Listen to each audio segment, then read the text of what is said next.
हरे कृष्ण। तो आज के इस कोट में श्री प्रभुपाद कहते हैं कि जो भी अच्छी चीजें होती हैं, जैसे बादाम हो, अखरोट हो, इनको फलित होने के लिए समय लगता है।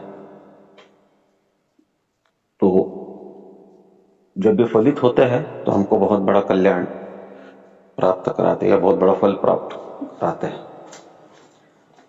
तो जो अच्छा होता है उसको समय लगता है और अच्छे फल की अपेक्षा से थोड़ा सब्र करना अच्छा होता है।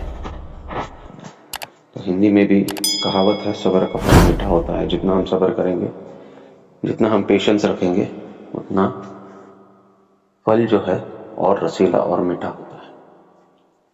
तो हर स्थिति को वास्तव में देखा जाए तो एक प्रकार से मैच्योर होने में टाइम लगता है। व्यक्ति को जल्दबाजी नहीं करनी चाहिए किसी भी प्रक्रिया में। इसी सब्र को धैर्य कहा गया है। व्यक्ति जब धैर्य रखेगा, जब हम किसी भी प्रक्रिया से गुजरते हैं तो शायद हमें असफलताएं भी आएंगी। असफलता भी ठीक है, लेकिन हमें कुछ सेटबैक्स भी आएंगे। हमें उस प्रक्रिया में थोड़ा पीछे जाने की भी नौबत आएगी।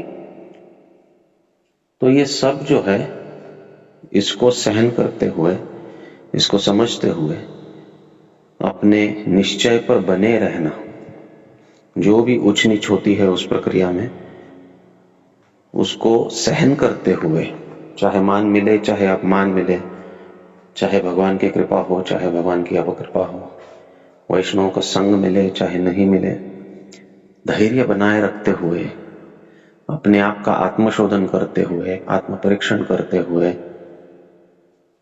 इस स्थिति में, इस प्रक्रिया में आगे बढ़ते रहना, यही एक धैर्यवान भक्त का काम है।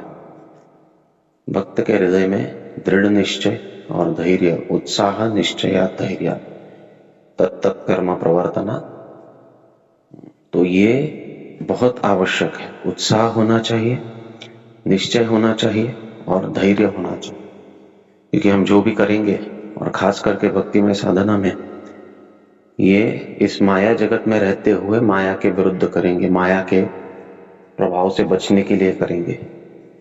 अब माया में रहते हुए माया के प्रभाव से बचना ये आसान बात नहीं है। ये इतने आसानी से हमें नहीं मिलेगा। तो माया से बचने के लिए इस युद्ध में हमें कई बार पीछे जाना पड़ेगा, कई बार अपमान सहन करना पड़ेगा, कई बार मान मिलेगा, तो कई बार हमारा मन विशीर्ण होगा, कई बार मन साथ नहीं देगा, इंद्रिय के जो मांगे है वो बढ़ेगी। तो ये सब परिस्थिति आएगी इस शुद्धता की प्रक्रिया में। लेकिन एक भक्त जो है सब्र करता है, क्योंकि उसे उत्कृष्ट फल की प्राप्ति करनी है। उत्कृष्ट फल की प्राप्ति ये सब्र से होगी। जितना हम सब्र करेंगे, जितना धैर्य रखेंगे, उतनी ही हमारी भक्ति जो है और उभर कर आएगी और भगवान को आकर्षित करेगी। शुद्ध भक्ति भगवान को आकर्षित करती है, कृष्ण आकर्षणीय है। जब भगवान आकर्षित होते हैं तो सभी प्रकार के व्यवधान, सभी प्रकार के बाधाएं जो है वो दूर हो जाती है। तो ये भक्त का कर्तव्य है कि वो धैर्य बनाए रखे। हरे कृष्ण।